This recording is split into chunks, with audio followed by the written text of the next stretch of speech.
Sir, চা আনতে বলি? চা আর খেতে ইচ্ছা করছে না। তাহলে অন্য কিছু বলি? অন্য কিছু বলো তাহলে। স্যার স্যার, কি ব্যাপার, কি হয়েছে? আমাদের গ্রামে একটি খুন হয়েছে স্যার।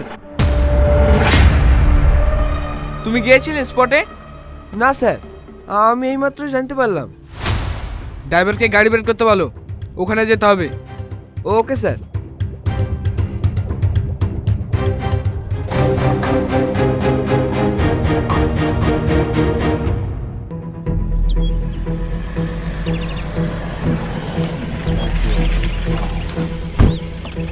দেখি সরে দেন, ফাঁক করুন, স্যারকে আসতে দিন।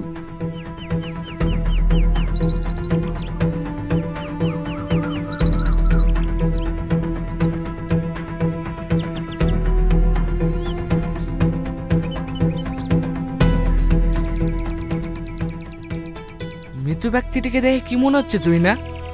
স্যার, লাইফে ফার্স্ট টাইম এমন দেখছি যেখানে মৃত ব্যক্তির শরীরে কোনো আঘাতের চিহ্ন নেই।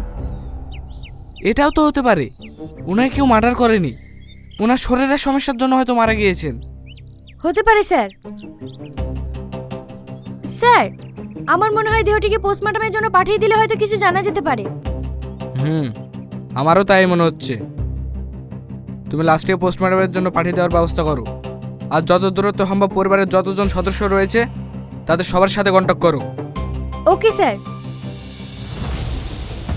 আরে আরে, তুমি কে? স্যার, আমি ওনার সাথেই থাকতুক, ওনার দেখাশোনা করতুক।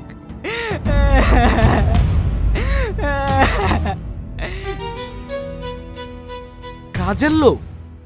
তাহলে তুমি সব জানো, যা দেখেছো সব বলো, নাহলে কিন্তু তোমাকে আগে লকাবে পড়বো।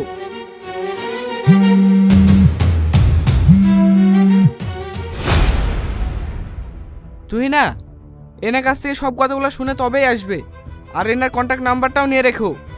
আমি একটু আসছি। ঠিক আছে স্যার।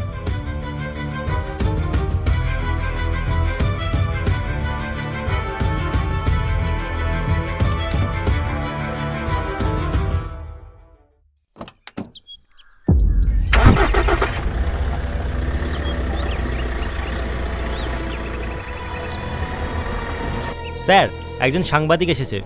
আজকে গ্রামে যিনি রহস্যভাবে মারা গিয়েছে সেই ব্যাপারটা নিয়ে আপনার সাথে কথা বলবে। এই সাংবাদিকগুলোরও কোনো কাজ নেই, একটা কিছু শুরু না হতেই এরা এসে হাজির।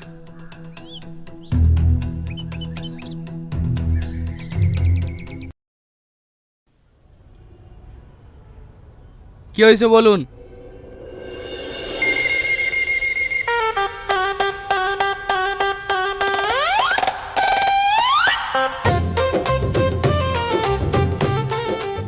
হ্যালো। হ্যাঁ স্যার। কিছু বলবেন আপনি? হ্যাঁ স্যার, আজকে যে মার্ডারটি হয়েছে সে বিষয় নিয়ে আপনার সঙ্গে কিছু কথা বলতে এসেছি।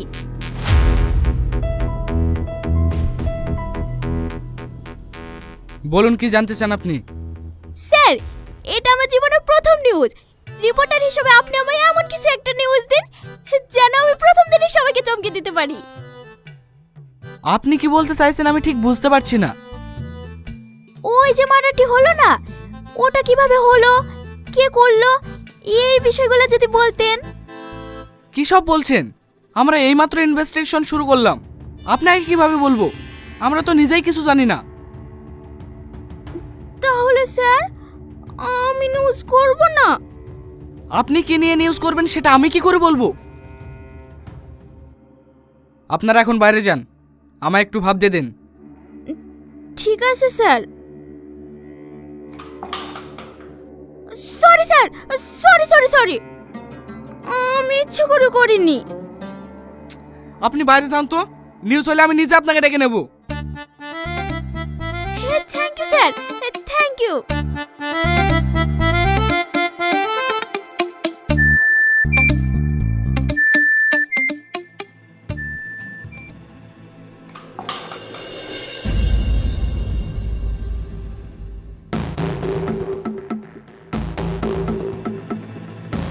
Sorry sir. সরি।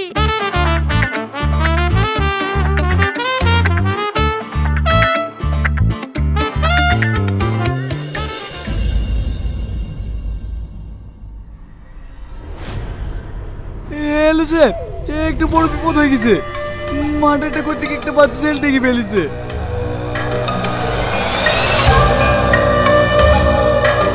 স্যার, আপনি যেভাবে পারবেন আমার পেমেন্টটা দিয়ে আমাকে দেশে বাড়ি পাঠিয়ে দেন প্লিজ স্যার, প্লিজ।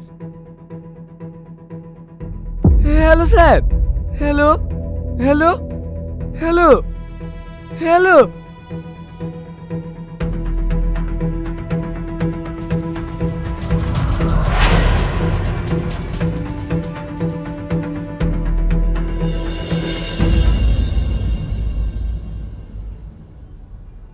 স্যার, কিছু জানতে পারলে? যিনি মারা গিয়েছেন ওনার নাম সামাদ চৌধুরী। উনি শহরে থাকতেন। বেশ কিছু বছর আগেই ওনার স্ত্রী মারা যান। তারপর থেকে উনি মানসিক চাপে ছিলেন। ওনার পরিবারে কেউ বেঁচে নেই। কিন্তু উনি শহর থেকে গ্রামে কেন হঠাৎ এসেছিলেন? ওনার স্ত্রী মারা যাওয়ার পর থেকেই উনি মাঝে মাঝে এই গ্রামের পুরনো বাড়িতে এসে সময় কাটাতেন। ওর কাজের ছেলেটি বলছিল সামাদ চৌধুরীর পরিবার নাকি জমিদার ছিলেন। উনি ওনার স্ত্রীকে ভালোবেসে বিয়ে করেন। তারপর থেকেই ওনারা শহরে থাকতো। পোস্টমর্টমের রিপোর্টটা পাওয়া গেছে? হ্যাঁ স্যার, হয়ে গেছে। ডাক্তারবাবু নিয়ে আসছেন।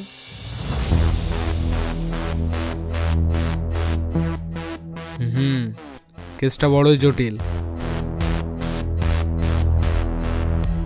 স্যার, আসতে পারি? আরে ডাক্তার বাবু, আসুন আসুন, আপনার জন্য ওয়েট করছিলাম। বসুন।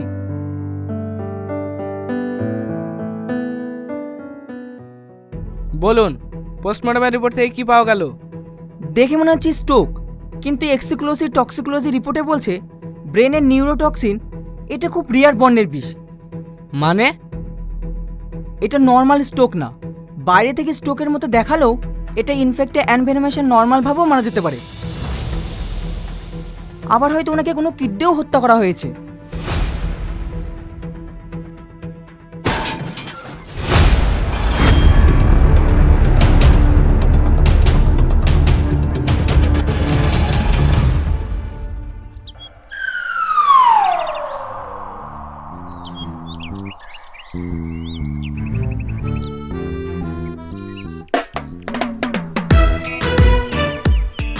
আমি শুনলাম ডাক্তার এসেছে পোস্টমর্টমের রিপোর্ট নিয়ে, তাই একটু তাড়াতাড়ি আসতে গিয়ে।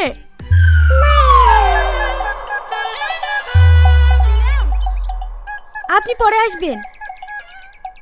আমার এই নিউজটা খুব দরকার ছিল। প্লিজ আপনি একটু আমার হেল্প করুন না। বললাম না পরে আসবেন, কেন বিরক্ত করছেন?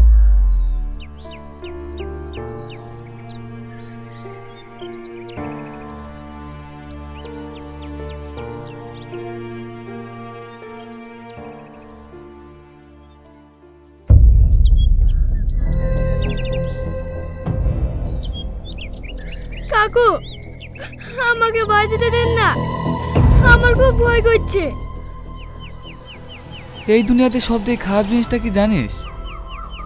সবচেয়ে খারাপ জিনিস হলো কপাল। আজ তোর আর আমার কপাল খারাপ বলে আমরা দুজনেই আটকে গেছি। তুই আটকেছি আমার হাতে, আর আমি আটকেছি সমাজে সে ভদ্র মুখোশ পরা মানুষগুলো হাতে, যাদের আসল চেহারা তুই কোনোদিনও দেখতে পাবি না।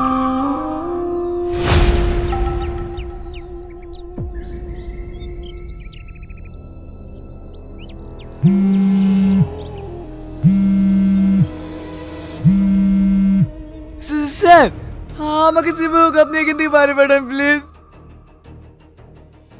এভাবে এখান থেকে যখনই সময় ধরা পড়ে যেতে পারি। এই জায়গা সেফ নাই স্যার। আর স্যার মনে রাখবেন, আমি ধরা পড়লে আপনিও বেঁচে যাবেন।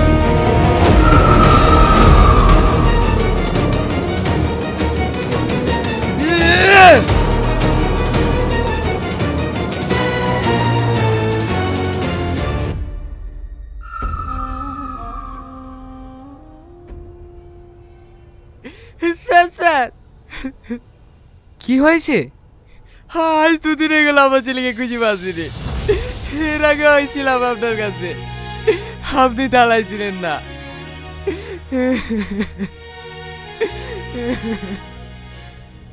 বাচ্চাকে খুঁজে পাচ্ছেন না? হ্যাঁ স্যার, ও বাইরে খেলা করতে গিয়েছিল, তারপর থেকে ওকে খুঁজে পাচ্ছিনি। দয়া করে আপনি কিছু একটা করুন না।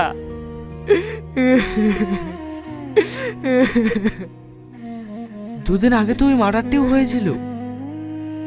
তবে কি কোনোভাবে ওই মার্ডারটির সাথে এই বাচ্চা কিডন্যাপের সম্পর্ক আছে?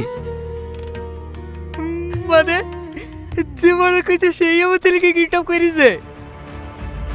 না না স্যার, ও যদি আমার ছেলেকে মেরে ফেলে, স্যার আপনি কিছু একটা করুন।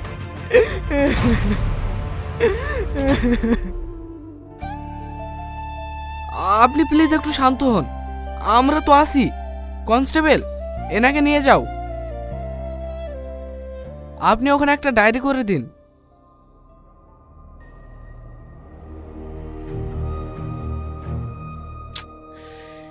এসব কি হচ্ছে আমি তো কিছুই বুঝতে পারছি না।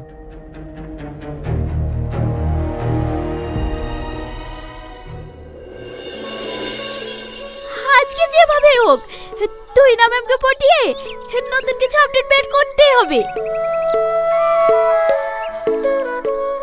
আপনি এই সময়? হ্যাঁ ম্যাম, আপনি তো সেদিন বড়বাবুর সাথে দেখা করার সুযোগ করে দিলেন না, আজকে অন্তত একবার সুযোগ করে দিন প্লিজ। এই কেস নিয়ে নতুন কোনো আপডেট নেই? মার্ডারের কেস নিয়ে না। তাহলে কেন আপনি শোনেননি? গ্রামে যেদিন সামাদ চৌধুরীকে হত্যা করা হয়েছিল সেই দিন একটা বাচ্চা ছেলেকে কিডন্যাপ করা হয়েছে। ওয়েট ওয়েট ওয়েট, এই বিষয়ে তো আমাকে কেউ কিছু জানায়নি। তাহলে এখনই চলুন ম্যাম, যার ছেলেকে কিডন্যাপ করা হয়েছে তার সাথে কথা বলে আসি। হ্যাঁ, সেটাই সব থেকে ভালো হবে। আপনি একটু ওয়েট করুন, আমি আসছি। ঠিক আছে ম্যাম।